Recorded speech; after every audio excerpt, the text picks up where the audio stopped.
तो गौरैया पक्षी ने अपना संपूर्ण जीवन मंदिर में जो भी प्रसाद आदि गिर जाता था या हवन आदि की सामग्रियां जो गिर जाती थी, उन्हीं को पाकर के उसने अपना पूरा जीवन निकाला।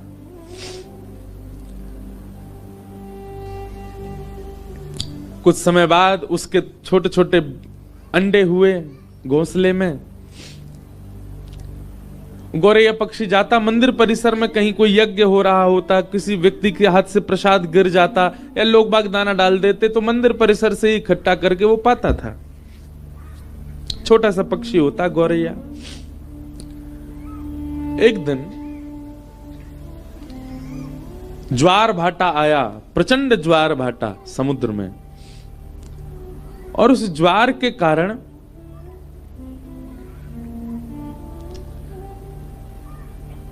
घोंसला जो वृक्ष के ऊपर था वहां तक लहरें आ गई समुद्र की, और वो घोंसला लेकर के समुद्र भीतर चला गया। गौरैया पक्षी जब लौट करके आई तो उसने देखा कि मेरा घोंसला तो चला गया। समुद्र के तट पर जाकर के समुद्र नारायण भगवान से हाथ जोड़ के प्रार्थना करने लगी। बोले, मुझे दिख रहा है मेरे बालक अभी तैर रहे हैं आपके ऊपर थोड़ी दूरी पर। मैंने कुछ बुरा नहीं किया, कुछ गलत नहीं किया, मेरे मन में किसी के प्रति दुर्भाव नहीं है। हे समुद्र नारायण भगवान, आप साक्षात भगवान के स्वरूप हो, मेरी प्रार्थना स्वीकार कीजिए, मेरे घोंसले वापस लौटा दीजिए। मेरे बालक निर्दोष हैं, अभी उन्होंने जन्म भी नहीं लिया। गौरैया पक्षी जब समुद्र नारायण से प्रार्थना करने लगी और अपने भाव कहने लगी, तो वैसे तो समुद्र कभी प्रकट होते नहीं, पर आज प्रकट हो गए। और प्रकट होकर के समुद्र नारायण बोले हंसते हुए, गौरैया पक्षी, तुम मुझसे प्रार्थना तो ऐसे कर रही हो जैसे तुम्हारा कोई अस्तित्व है दुनिया में।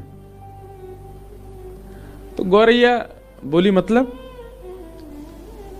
बोले, जितने जीव पृथ्वी पर रहते हैं ना, उससे कई लाख गुना ज्यादा जीव मेरे अंदर रहते हैं। इस प्रचंड ब्रह्मांड में कोई तुम्हारी आवाज सुन भी रहा है? तुम्हारा कोई अस्तित्व है जो तुम प्रार्थना कर रही हो मुझसे? तो गौरैया पक्षी बोली, कहीं ना कहीं मेरे प्राण हैं और मैं जीवित हूं, इसका मतलब मेरा अस्तित्व है, मैं कह सकती हूं आपसे। समुद्र नारायण जोर से हंसने लगे। बोले, राम जी प्रचंड सेना लेकर के आए थे, खूब प्रार्थना करी, तब भी मैंने मार्ग नहीं दिया। गौरैया बोली, तो अंत तो गत्वा क्या किया ये भी पूरी दुनिया को पता है, सेतु बना दिया आपके ऊपर। समुद्र बोले, सीधी बात है, मैं घोंसले वापस नहीं लौटाऊंगा, मेरा कोई स्तर है, मैं साक्षात ऐसे कोई चलता फिरता व्यक्ति नहीं, किसी की भी बात सुनकर के उसकी मनवांछित इच्छा पूरी करूंगा। मैं प्रचंड समुद्र हूं, इस पृथ्वी पर सबसे बड़ा राज्य मेरा है, और एक छोटे से पक्षी की बात सुनकर उसका घोंसला लौटाऊंगा मैं?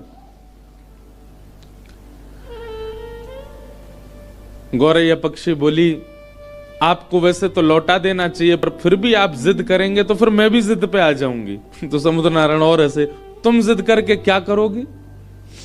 बोलो, मैं आपको सुखा दूंगी। समुद्र नारायण खूब हंसे। बोले, अच्छा है, अपने अहम में ही रहो तुम जीवन भर, छोटी सी पक्षी, दिखती भी नहीं हो तुम।